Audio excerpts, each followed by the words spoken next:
Hey everyone, this is Ed Kimes, CEO over at Quantcha, and welcome to week 3 of the Quantcha Challenge. It's May 15th, 2015, around 1 p.m. Eastern Time, and we're ready to dig into this week's trades. We'll start off by taking a look at the opening portfolio where we've got positions in 4 different stocks.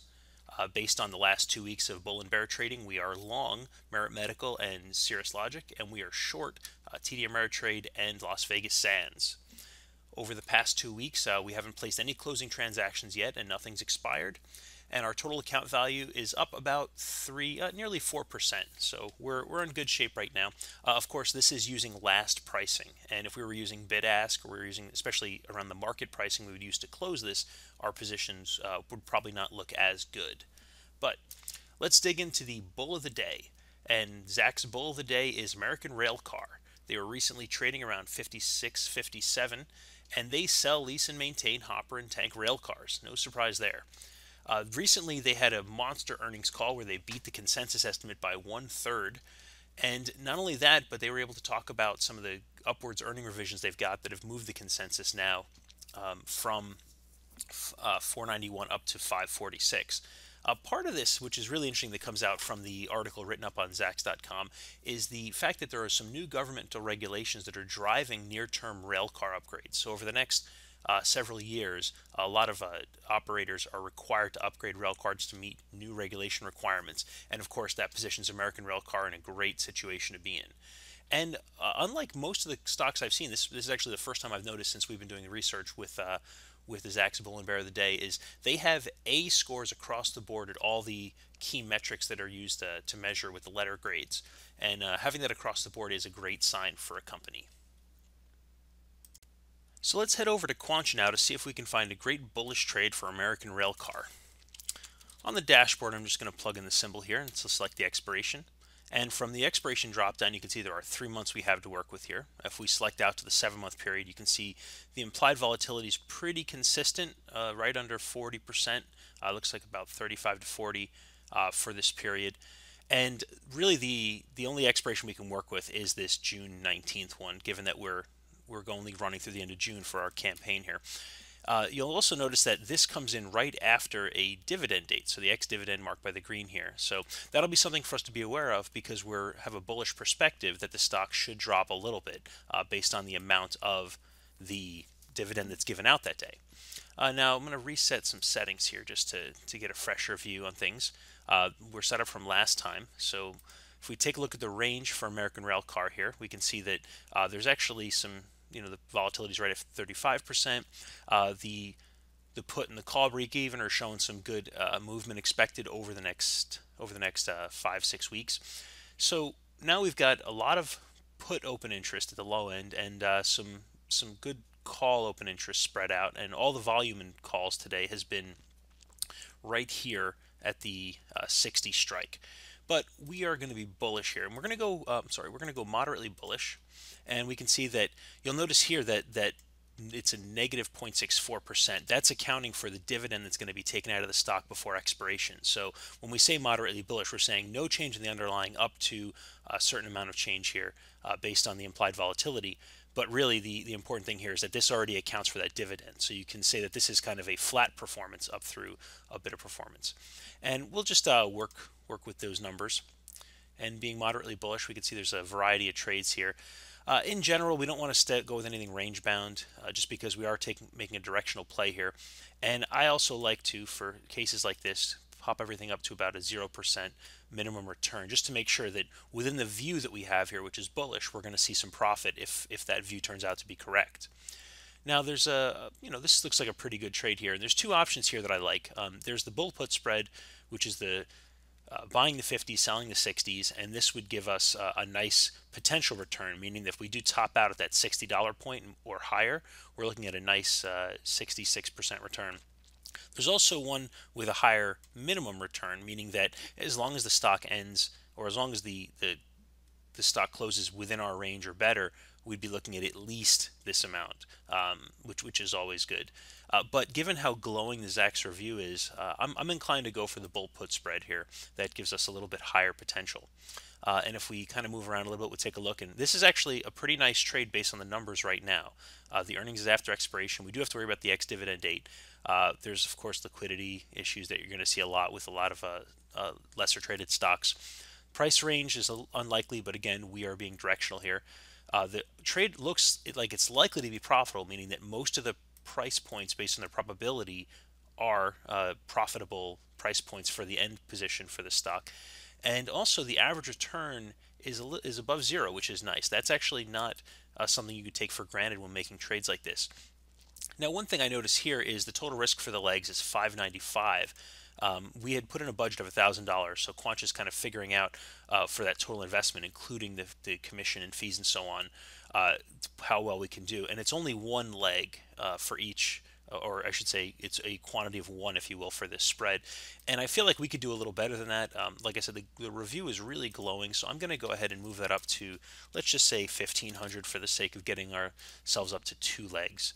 It's just a little thing to see here that we've got under $1,200 as the total investment we'd be making. And we can also take a look at a couple things here. One is the break even. I always like to check is right at this 55.98 mark, which is nice because the stock is at 56.58. So that even gives us a little bit of downside protection in the event that the stock does go downward. So things look pretty good here. So let's go ahead and place this trade on our trader brokerage account. We'll set it as a market trade, set the duration for day, and hit a preview to make sure things are in line. The 1197 liability is about in line with the total investment cost we saw over on Quantcha. So we will submit this trade. And the trade has been placed, and within a moment we should expect to see that filled. And there it is. And so we are set with that credit trade. So now let's take a look at Zacks' bear of the day, which this Friday is Vitamin Shop. They were recently trading at $39.93, and they operate over 700 retail stores in the health and nutrition space. Now, their most recent earnings call missed by 11 cents. They were expected to call in at around 74 cents. They came in at 63, which resulted in some negative movement of the stock. But also, in addition to that, the full year guidance range was lowered. It was originally at 236 to 246, but it was brought down to 205 to 225. So not only is the guidance been brought lower, but the range has actually been expanded, neither of which is a particularly good sign. So now let's see if we can use Quantcha to find a great bearish trade for Vitamin Shop. I'm going to come up to the search box here, enter VSI, and we'll go ahead and search. We can see here we're also dealing with 3 expirations, and so again with the timing here, we don't see any dividend being announced or being distributed, so really this June expiration looks pretty clear. Earnings as well after, so we'll go ahead and click through and select that. Now I'm going to reset the settings that we had here just so we can see all the trades we're working with. We're going to be a little less aggressive with Vitamin Shop here. We'll go back down to, let's say, $1,000 in our total investment size, and we'll also be moderately bearish. And we'll set the moderately bearish trade there, and we'll kind of see where that leaves us. So now we've got a bearish sentiment, $1,000 budget, and our broker set. There are a few options here for trades. Again, I'm going to move us up to that 0% minimum return so we can see. And there are 2 options here, and I notice the call back spread comes up, and these don't come up a lot because this is a bit of a divergent strategy depending on where you set your strikes. So I'm just going to click through to check this real quick. Now this is an interesting trade because you'll notice that within our forecast range we are looking at a return that appears to be about 14%. And the other thing that's key is you'll notice that we've got this return here based on where our projection is, our model, and then there's this trough of loss, and then this nice open-ended huge gain potential. But if you'll come down and take a look at our profit density view, this profit density view marries this full implied range profit and loss with the actual implied distribution, meaning that we're taking the chart that's being shown here that's saying this is the P&L, and then here's the probability, and we're able to take that and make this profit density, which says here's how dense the profit possibility is for each of these strike prices. And you can see that a couple key things. One is, as expected, this trough here is a big hole to be worried about. But the other thing is this huge upside potential is kind of so far off the edge of the scale that it's really negligible. So this upside here you can kind of just write off immediately. It's really not any any good likelihood for you to get a return on that. So if you were to place this trade, you'd really be placing it based on this. But at the end, this trade is ultimately the spread we were looking at before, but with adding an extra, 2 buys here for those calls that we're hedging with. So if we go back to the previous view, we can simply take the original call spread, which is to sell the 40s and buy the 45s, and click through on that. And we can see that we're dealing with the same thing, only now we get a better return because we're not buying those extra calls at the end. So based on where things are, I think this is probably the best trade we can work with. It appears likely to be profitable, assuming the vitamin shop does go down.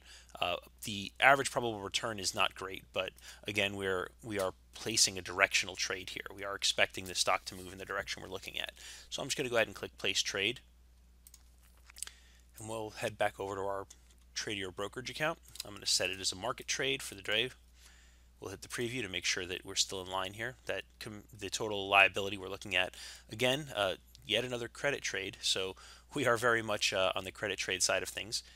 Things look good there, so we're going to go ahead and submit this trade. So the trade's been submitted, and we'll give it a second here to fill. And there we go. We filled it a 115 credit. So our portfolio is looking pretty good now in the day today. We could see we're up about $430 on the original amount that we had 10,000. So a little over 4% gain so far. Of course, that is using last pricing. Once you get into the bid-ask pricing, I think we're going to come down a bit, especially since we're trading market. So here's what our closing portfolio looks like right now. It's starting to get a little crowded on the screen, but we'll keep track of it and check in again next week. And if you've got any questions or any comments or feedback, please hit us up at hello@quantcha.com or post a comment down in the comment section. Thanks and happy trading.